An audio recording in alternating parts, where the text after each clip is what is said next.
out there, all you death heads and violators. Welcome to the Deth-N-Vengeance show. I'm your host, Johnny Death. With me always, Majin Drew, and the very, very evil Eddie Gein. Deth-N-Vengeance show, coming at ya.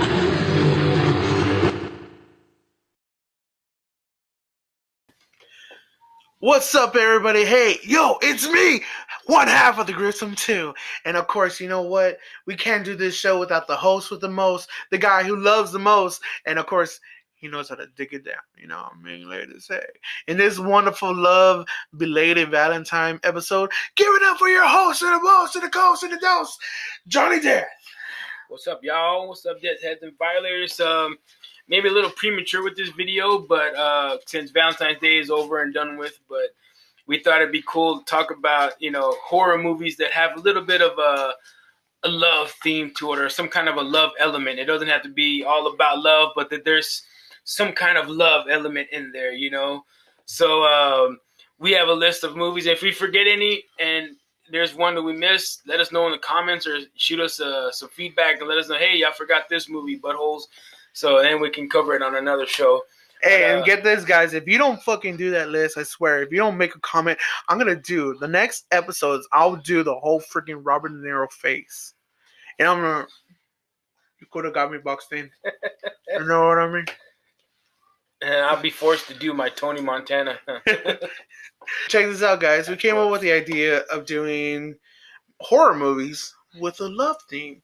Now, John, in honest truth, if you never thought of the idea of a horror movie having a love theme, what would your honest opinion be about it? I don't know. I mean, I guess, there's always been movies with a love theme, you know what I mean? The first one I would think would be, I guess we could start it off with this movie, then King Kong.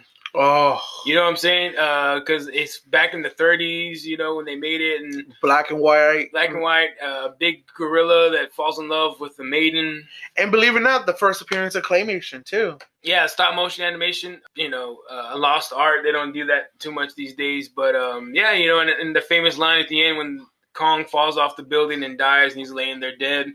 And they're like, oh, was it the guns or the fall that killed him? And that guy's like, no, it was beauty that killed this beast, and it was like, kind of true, So, yeah, I mean, it's basically your first version of Beauty and the Beast. Dude, I'm going to start a saying. Next time you know somebody that gets dumped by their woman, like, yo, dude, what happened to you and, your girl, Tiffany, whatever? And it's like, oh, dude, she dumped me and I caught her cheating on me with another man. You could be like, dude, you got Konged. Dude, you got Konged. You got Konged.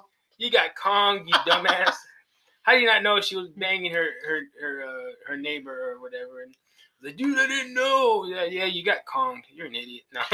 But, let's continue on with this love theme, bro. All right, yeah, we're going to start kind of rifling through these. Fright Night. Oh, God. One of my favorite vampire movies, it's got Charlie Brewster, Chris Sarandon as the main antagonist villain, Jerry Dandridge, and Amanda Bierce playing the girl that's caught in between them. Didn't Chris come out of Child's Play? Oh yeah, he was the cop. He was the cop in Child's Play, the very first one. He was also the voice of Jack Skellington in Nightmare Before Christmas. Hey. Prince Humperdinck and Princess Bride, but that's a great love story, love triangle between Charlie, Amy and Jerry, you know what I mean? That's a good one. Let Me In. You told me about this movie. Yes. Now, check this out. There's this book called Let the Right One In. And now, in this book, it talks about a girl who's a vampire, and she's been a vampire for years. And the guy that she goes with, spoiler alerts, I'm sorry to ruin it. So this girl's a vampire. She's been a vampire for years already. She's like over maybe almost a century old. Now, there's this man with her who everybody thinks that's her dad, but apparently is the first boy that fell in love with her. And he stuck around, man. That's true love, bro.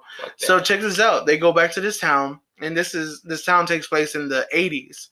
And so her next door neighbor, the kid, actually starts to build a friendship with her and all that. And he starts falling in love. But the guy's telling her, keep him away. He doesn't want him to have this life. Because it's a life of living on the run, man. Like the dude every night has to go out, find someone to kill to drain their blood. And how he does it is that, he hides in the back seat of the car, garbage bag with one eye open like that, covering his whole face. And then he just like, and then he gets up and like he strangles the guy or knocks him out, takes him to the forest, ties him up by the feet, and just like puts a knife right through the collarbone.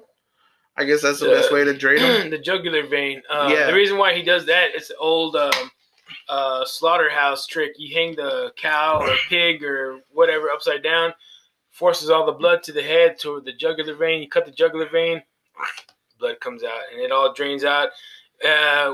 Pretty easy because gravity does all the work. So, yeah, I wouldn't know about that. Now you know.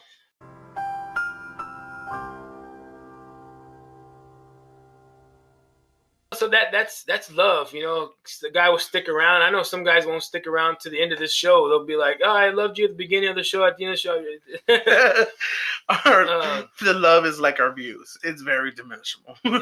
And another one on the list, Bram Stoker's Dracula, directed by Francis Ford Coppola.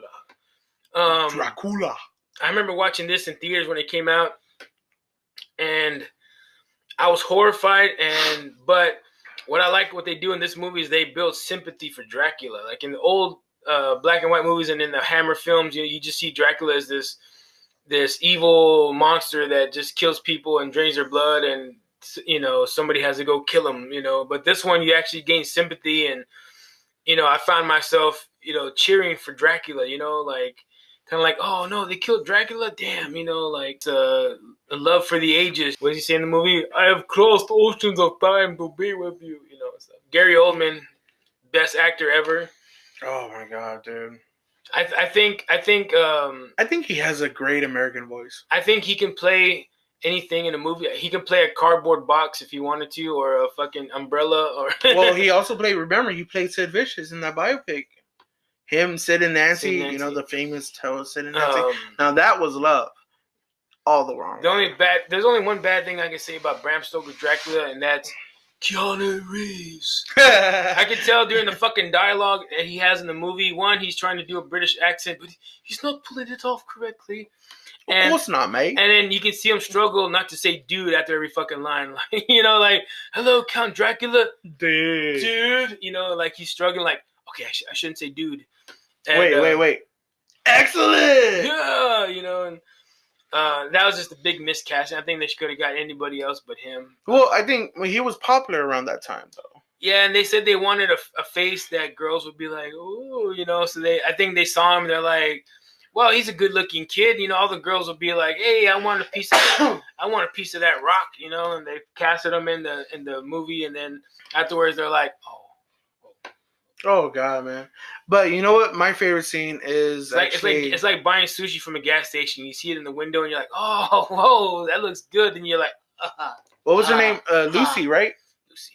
I love the graveyard scene. Where, yes, of course, I would love the graveyard scene. That whole montage of sex. There's a lot of interesting stuff about the movie that's really good. Like the part when Lucy's turned into a vampire and they're waiting for her in the crypt, and she comes walking down the stairs holding a girl, like a little 2-3-year-old girl. Yeah. And that little baby girl screaming at the top of her lungs.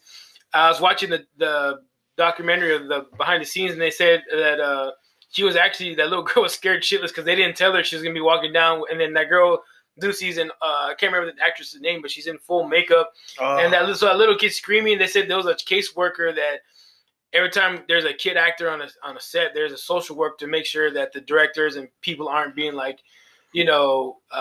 are treating them, there's certain things they could do and not do with a kid. So they said that the lady was like, the social worker was like, yeah, I don't think we should do this. And the director was like, hey, let's get this rolling. Yeah, no, while the kid's still screaming. But it worked out good. Next on the list, I don't know, I guess it counts as a horror movie, sort of, kind of. Warm Bodies. Oh, ladies and gentlemen, we're actually bringing a comedy. A rom-com about zombs. It's not a rom-com. A zom rom-com. It's not a zom rom-com. It's a horror-com. It's a horror zom-bomb rom-com. Suck my bomb-bomb. Shake a bomb-bomb. Anyway, I mean, How long has The Walking Dead been on the air? Since 2010? Was it 9 years now? You know what? And honest truth, like after the first 2 seasons, I fucking let go of it. Honest truth, because like I wanted to get rid of it. Like I'm not hating. I mean I love all the fans who are Walking Dead fans, but it's just like it kind of just it's repetitive. It's repetitive to me, man. No, it isn't. Anyway, the point is, it's been on for 10 years, this fucking show, and they can't figure out how to cure zombies, but apparently this girl's vagina is good enough to reverse the zombie process. So Spoiler alert. Spoiler alert. Her pussy is enough to turn all zombies back into humans, apparently. So And you know what? Well, Warm Bodies has a good cast, though. It has Teresa Palmer, who plays the blonde in there, Dave Franco, John Malkovich. What's his name from Hot Tub Time Machine? The bald dude. I can't think of his name, but I forget his name. He's a forgettable person, though. I'm joking. You're funny. I know you're not gonna see this, homie, but you know you're still funny, so whatever. But other than that, Warm Bodies, I know people are like, "What? That's not a horror movie." Actually, if you look at it this way, zombies are a creature, and of course, what started the horror movie phase? Creature features. So that's another good one for Valentine's Day, you know, and it's Valentine friendly. You know, you can, you know, go check it out with your woman. And another good couple movies, honestly, that I've never seen just because I watched the first 3 and after that I just washed my hands of it, was the Chucky movies. And so The Bride and Seed of Chucky, I mean, technically 2 dolls making love, that counts as a love. Exactly. It's the beginning of The Bride of Chucky. Of course, we find out, what's her name? Tiff? Jennifer Tilly, she talks like Jennifer Tilly. She's a very sexual woman. Oh, she really is. So, you know, Chucky gets a wife, and then he gets her pregnant at some point, Andy. I'm going to call somebody up that's scared of Chucky and be like, "Hey, can I speak to Angela?" or whatever. Be like, "Yeah, this is Chucky." Or next time they get my order wrong at Kentucky Fried Chicken, I'll be like, "Look, bitch, I didn't order potato wedges. I ordered, you know, whatever." Like, "Sir, I know you have my money. Now tell me, you fucking motherfucker." And then they're going to be all like, "I think Chucky just told me he was going to rip out my heart if I didn't give him his green beans and mashed potatoes that he ordered." But yeah. You know, The Bride and Seed of Chucky are actually both love-themed horror movies. Yeah. I mean, nobody... Sick and twisted, but love nonetheless. Actually, yeah, I'd love in The Bride of Chucky how John Ritter dies. With the nails to the face. I love John Ritter. I'm not gonna lie, I'm a big Three's Company fan. But I mean, just the way he dies in that movie is fun. Honest truth, like it's a classic. Another one, my favorites is Near Dark. It's a vampire western kind of movie. Came out the same year Lost Boys came out, but Lost Boys had the prettier cast. It had the Coreys and, you know, Kiefer Sutherland and, you know, Jamie Gertz and all these good-looking, you know, kids, you know, "Hey, what's up? We're vampires. We got long hair and we're going to ride motorcycles." What's it? Homeboy from Bill and Ted. But yeah, so that came out, and so it got more buzz than Near Dark, but it's about some vampires. It's got, you know, Lance Henriksen, Bill Paxton, Jeanette Goldstein. She played Vasquez, and all of them were in Aliens too. You know, Vasquez. Oh yeah, Vasquez.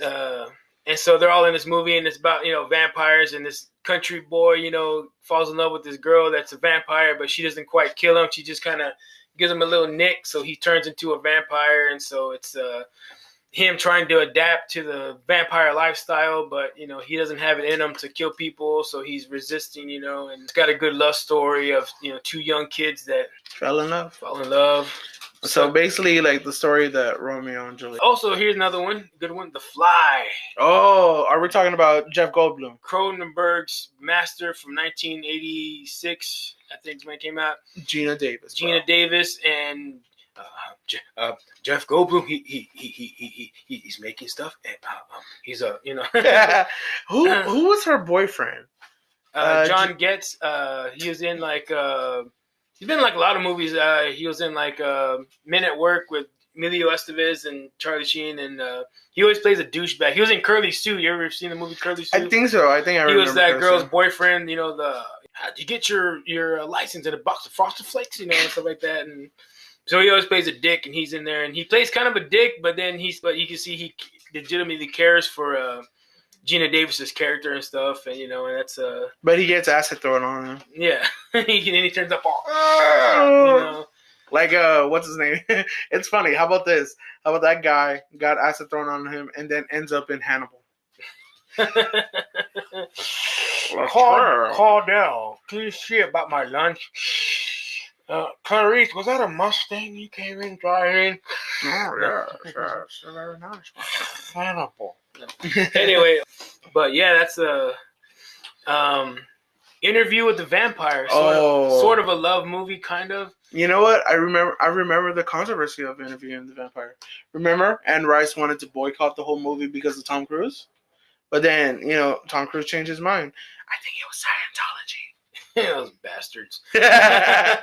They steal everything. It is a very kind of gothic romance, honestly. Yeah, and it's a real hoity-toity kind of, but it's good though. I like it, I think it's really inventive for adding like a homosexuality persona towards it. Yeah, like the whole Antonio Banderas and Brad Pitt little love exchange. What's he telling us? Like, come with me. Come with me. You are the last. The only thing that movie's needed is Jean-Claude Van Damme. Come with me. We'll be vampires together. That movie we'll fight the bison. No. If we added Salma Hayek to that movie, I think there would be another storyline.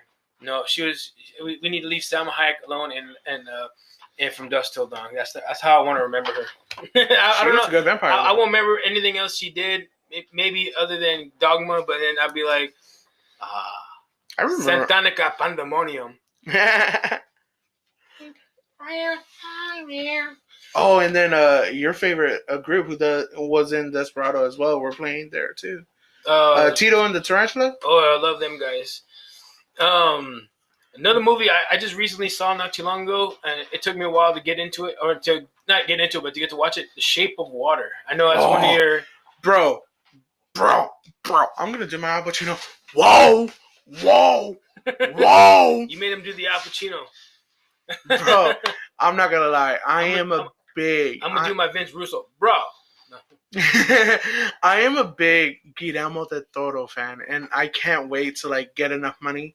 I'm gonna do a whole chess piece, bro. I'm gonna do a whole Pan's Labyrinth chess piece. I want to do a whole... My favorite character, Pan's Labyrinth, is the creature with the eyes. Oh yeah.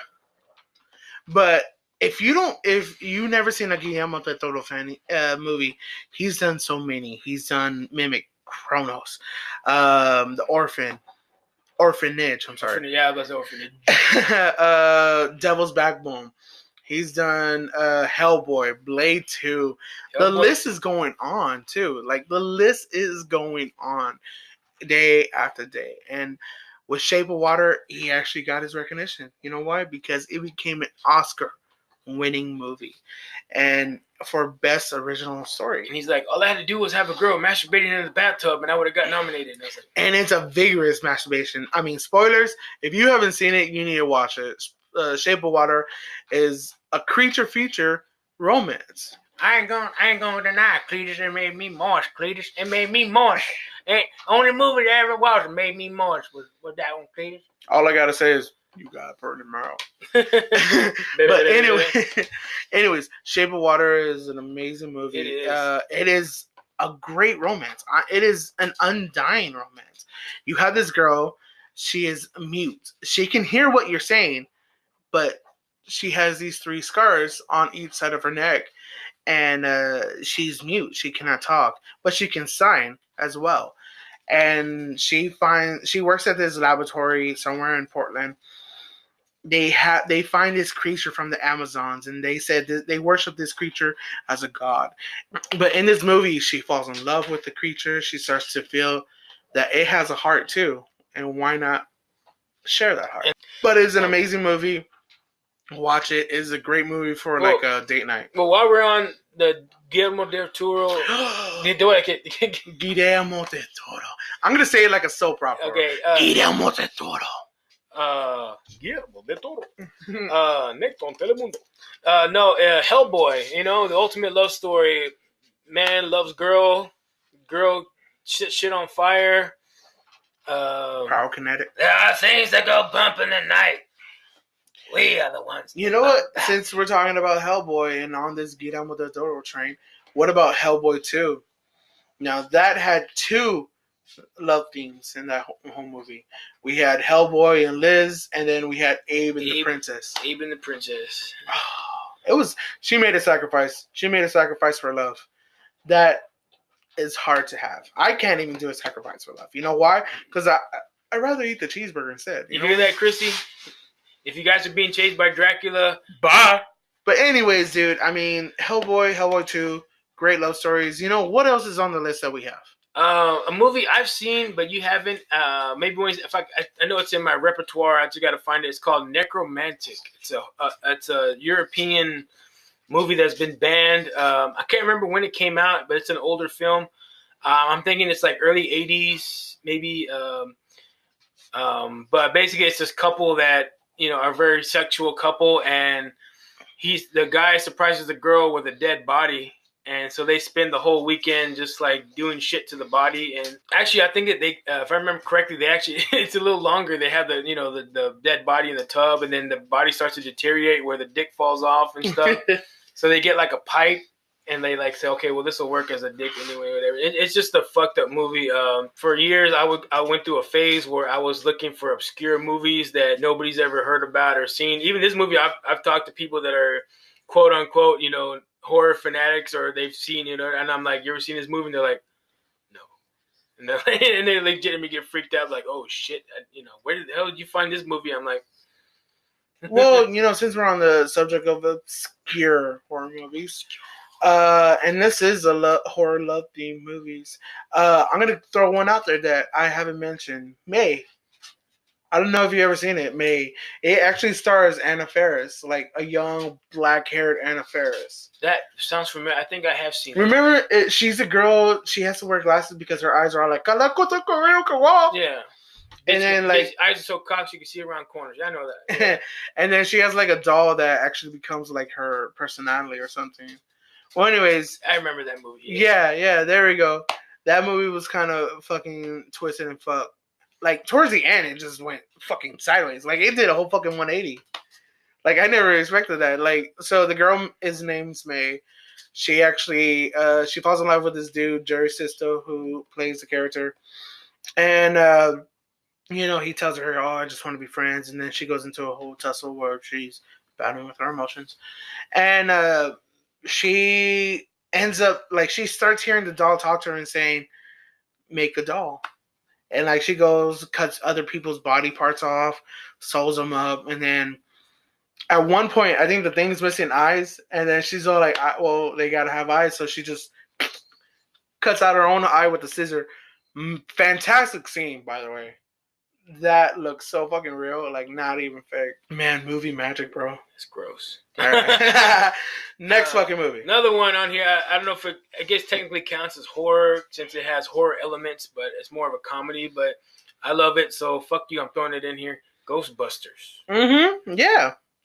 Hi, I'm Vince Clortho, Keymaster of Gozer. I'm looking for the gatekeeper. Yeah. Okay, who brought the dog? As a kid, I never got that. I was like, okay, a gate and a key. Okay, I get that. But then when I grew up, I was like, oh, the gate and the key. Oh, okay, I get it now. They must consummate to open the door. That's gross. And then there's the Dana Barrett and Peter Venkman love story. Yes. Done by. I love a girl who sleeps on top of the sheets 4 feet above the covers. But And then, of course, we got to talk about Ghostbusters 2, because that was a love theme, too. The love story between, what's his name? Bill Murray. Bill Murray, Venkman and her, recapping from the first movie, and also between Janusz and Dana Barrett. He's the band of bad, and I have a crush on you, Dana. Didn't that dude come out of Numbers, that TV show? And he was in the Mr. Bean movie. Oh, yeah. He played the dad that likes to sing, yesterday all my troubles seem so far away. Listless mother. Fucking shit, bro. All right, next fucking movie. Next mucky movie. Hellraiser. Oh, I know somebody that walked out in the middle of this movie I'm not gonna name any names, but you know who you are if you're watching this, coward. No, I'm just kidding. Hellraiser. It's a kind of sick, twisted love story, I guess. I count it more as a gourmet. Yeah, because it's got the uncle that's, the cause of the whole shit, and the stepmom luring guys and killing them so Uncle Frank can live again, Yeah. It's sick and twisted.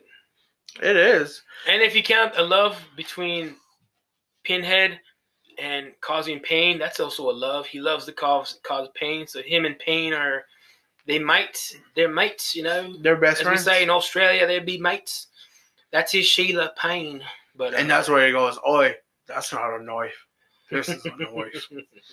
But, hey, since we're on obscure and kind of like movies that wouldn't be so like love story, it's called Fear. Fear. Now, I don't know if y'all seen this, but it stars a wonderful, youthful Mark Wahlberg. I mean, he still kind of looks the same, though. Marky Mark. This is like after his, underwear shooting, right? Yeah. Calvin and, of Klein. course, a beautiful young Reese Witherspoon. Ew. With her big-ass forehead. And she was barely legally blonde. With her 5-head forehead. So, Fear is a love story, and it's this girl. She's rebelling against her dad. She finds the bad boy in the pool hall. The baboon. The baboon. Joey Baboon. The bad boy in a pool hall. She falls in love. I think my favorite scene out of that whole movie. And I think that bad boy is played by John Lovitz. Hey, girls, you wanna mingle with me? But my favorite scene out of the whole movie is the roller coaster. Do you remember that one? Remember they're both up front in the roller coaster, and then out of nowhere is like some girl doing the cover of Wild Horses, and then they're going down at the same time. She's getting fingered. Anyways, so and like you just see it's kind of slow motion, but she tries to break up with him. He molested her in the bathroom. And then his friends, her dad tried to rebel against him too as well. See, I saw it once, but it was on TBS Superstation, so there's a lot of shit they left out, But the boyfriend and like all his friends go to the house and cause rampage, start killing things and all that. But he dies, but the freaking horn through the back, a peace pipe through the back and out through the window. Fine. But, dude, why a peace pipe? Don't break a peace pipe. You get horny, you get stabbed with a peace pipe. That's what happens. You never disrespect a peace pipe, bro. No. Some good weed, bro. So, that was our list. I mean, do you want to talk about, what's that other one you were talking about? Love Object? Oh, yes. I was just telling this beautiful bastard right here. There's this movie that I remember watching, and it's kind of like a real psycho thriller. But it's called Love Object. And so get this is this guy, normal, always working 9 to 5, always being the good boy at the office and being number one top dog. So he comes across a manual for this sex doll, this adult-sized sex doll. You can customize it. You can customize it to the way you want to look. And so what ends up happening is that he gets it, and then there's this girl working here who looks like the doll. So he starts falling for her. Somehow in his head plays out the doll's jealous of her, and then he tries to make the girl at his office, into a doll. And it's kind of a real psychological thriller, but it's also like it's a love story too, because like he wants to find love, and he's gone insane about it because love makes us mad. Now, before we go, John and I want to play this little game. It's called Fuck, Marry, or Kill. Now, of course, I know all y'all know how to do this, so we're going to do it with horror theme, Scream Queens. Now, John, you are the host of the most, and you're the guy who looks the best. Go ahead. Tell us who would you fuck, kill, and my three marry. Choices were Elvira, the Queen of Darkness, Elvira, Mistress of the Dark, the Bride of Chucky, and Kathy Bates from Misery. Well, all right. I'm going to marry Elvira. Okay. Kill the Bride of Chucky and fuck Kathy Bates. Bam. I'm not gonna lie, I'm jealous. I'm really fucking jealous because I want to fuck Kathy Bates. And she's gonna be like, "You dirty birdie." I just figured she's warm, and she'd be a freak because she lives out in a fucking cabin in the woods by herself. So I mean, I think she'd be like, She has to be horny. Yeah, like I pull out my wiener and she'd be like, ah, gosh darn, that's cute. Don't you know? Well, my fuck Mary. It looks like a little baby's arm. No. I know she became a leprechaun all of a sudden. Oh, we got to be with the Lucky Charms. All right, so what's your three? Fuck, bro. I mean, it's kind of hard out there, but check this out: Rosario Dawson, Jamie Lee Curtis, and Sarah Michelle Gellar. You know why? One, I would love to marry Rosario Dawson. She is a beautiful woman. The natural tan, natural body. She's natural 10 because I think she's Hispanic Puerto or Rican. African, or Puerto Rican. Yeah, She's course. Puerto Rican, man. That's like saying, oh yeah, okay, Terry Crews has a natural 10. Oh, because he's black. And that is your racist for Black History Month. Anyways, but I would love to marry Rosario Dawson. I would love to fuck Jamie Lee Curtis. And one, I want to kill Sarah Michelle Gellar because she should have been the first one to die when I know what you did last summer. Because you know what? Fuck that bitch. Fuck her. I don't care if she was Buffy. That's a whole nother fucking story. Fuck you, Miss Sarah Michelle Gellar. Alright, guys. So if we miss any movies that were romantic in a horror movie kind of way, check this out. Put them down in the comments below. You know why? Because we want to hear your fucking opinions about what is a good horror love story for you. Come on, people. Hit that like button. Leave us those comments. We're Deth-N-Vengeance. I am Majin Drew, one half of the Gruesome 2. And of course, I'm always here bowing down to my master. Not that way, though. Yes. But Johnny Death, ladies and gentlemen. Thank you for watching Deth-N-Vengeance. We love you. Peace. And death. Sometimes death is better. And also, no sucky sucky. Oh.